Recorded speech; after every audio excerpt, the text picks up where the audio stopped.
मसीह की प्यारे भाई बहनों, आज का वचन है यूहन्ना उसका अध्याय 11 वचन 10। हालेलुया।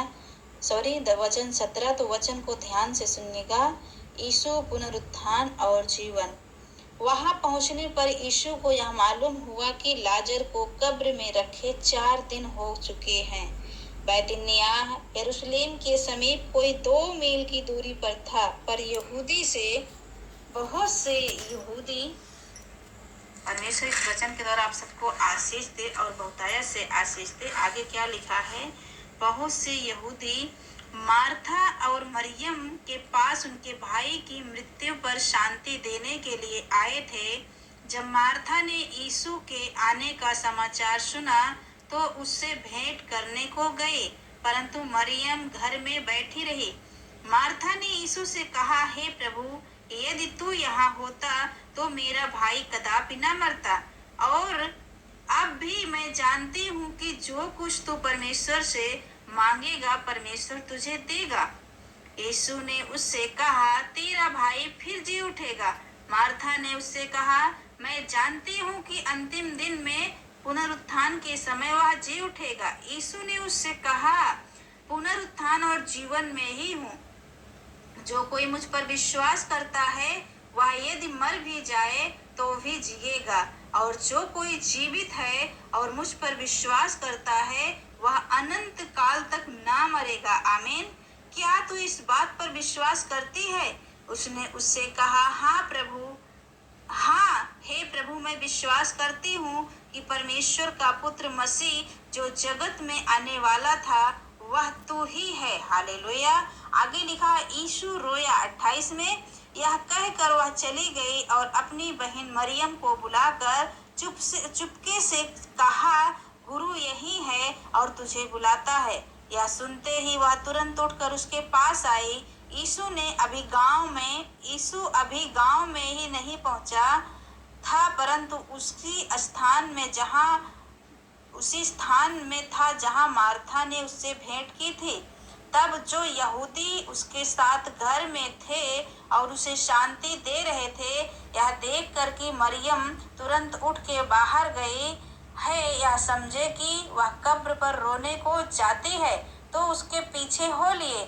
जब मरियम वहां पहुंची जहां यीशु था, तो उसे देखते ही उसके पांव पर गिर पड़ी और कहा, हे प्रभु, यदि तू यहाँ होता तो मेरा भाई न मरता। जब यीशु ने उसको और उन यहूदियों को जो उसके साथ आए थे रोते हुए देखा, तो आत्मा में बहुत ही उदास और व्याकुल हुआ और कहा, तुमने उसे कहाँ रखा है? उन्होंने उससे कहा, हे प्रभु, चल कर देख ले। यीशु रोया। तब यहूदी कहने लगे, देखो वह उससे कितना प्रेम रखता था। परंतु उनमें से कुछ ने कहा, क्या यह जिसने अंधे की आंखें खोली यह भी न कर सका कि यह मनुष्य न मरता? हालेलुया। आगे लाजर का जिलाया जाना। यीशु मन में फिर बहुत ही उदास होकर कब्र पर आया। वहाँ एक गुफा थी और एक पत्थर उस पर रखा था। यीशु ने कहा, पत्थर हटाओ। उस मरे हुए की बहन मार्था उससे कहने लगी, हे प्रभु, उसमें से अब तो दुर्गंध आती है, क्योंकि उसे मरे 4 दिन हो चुके हैं। यीशु ने उससे कहा, क्या मैंने तुझसे नहीं कहा था कि यदि तू विश्वास करेगी तो परमेश्वर की महिमा को देखेगी? तब उन्होंने उस पत्थर को हटाया।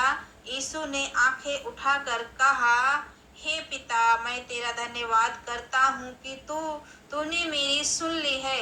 मैं जानता था कि तू सदा मेरी सुनता है, परंतु जो भीड़ आसपास खड़ी है उनके कारण मैंने यह कहा, जिससे कि वे विश्वास करें कि तूने मुझे भेजा है। यह कहकर उसने बड़े शब्द से पुकारा, हे लाजर, निकल आ। जो मर गया था वह कफन से हाथ पांव बांधे हुए निकल आया और उसका मुंह अंगोछे से लिपटा हुआ था।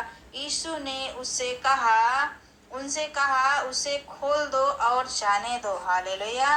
यीशु के विरुद्ध षड्यंत्र। तब जो यहूदी मरियम के पास आए थे और उसका यह काम देखा था, उनमें से बहुतों ने उस पर विश्वास किया। परंतु उनमें से कुछ ने फरीसियों के पास जाकर यीशु के कामों का समाचार दिया। इस पर प्रधान याजकों और फरीसियों ने महासभा बुलाई और कहा, हम करते क्या हैं? क्या यह मनुष्य तो बहुत चिन्ह दिखाता है। हालेलुया। यदि हम उसे यूं ही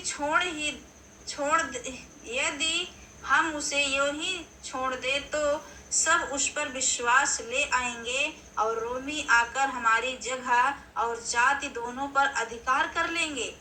तब उनमें से काइफा नामक एक व्यक्ति ने, जो उस वर्ष का महायाजक था, उनसे कहा, तुम कुछ भी नहीं जानते और न यह समझते हो कि तुम्हारे लिए यह भला है कि हमारे लोगों के लिए एक मनुष्य मरे और सारी जाति नष्ट न हो। यह बात उसने अपनी ओर से न कही, परंतु उस वर्ष का महायाजक होकर भविष्यवाणी की कि यीशु उस जाति के लिए मरेगा, और न केवल उस जाति के लिए वरन इसलिए भी कि परमेश्वर की तितर बितर संतानों को एक कर दे।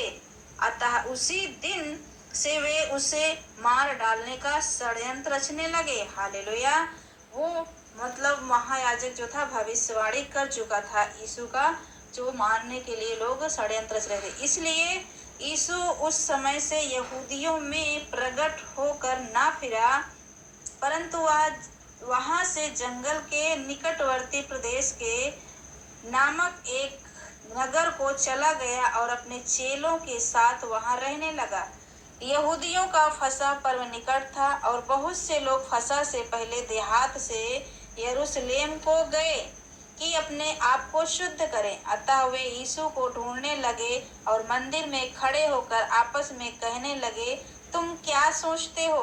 क्या वह पर्व में नहीं आएगा? प्रधान याजकों और फरीसियों ने आदेश दे रखा था कि यदि कोई यह जाने कि यीशु कहाँ है तो बताए, ताकि वे उसे पकड़ सके। हालेलुया। अध्याय 12 में लिखा है, यूहन्ना यीशु के पांव पर इत्र डालना। यीशु फसह से 6 दिन पहले बैतनिय्याह में आया, जहां लाजर था, जिसे यीशु ने मरे हुए में से जिलाया था। वहां उन्होंने उसके लिए भोजन तैयार किया और मार्था सेवा कर रहे थे, और लाजर उनमें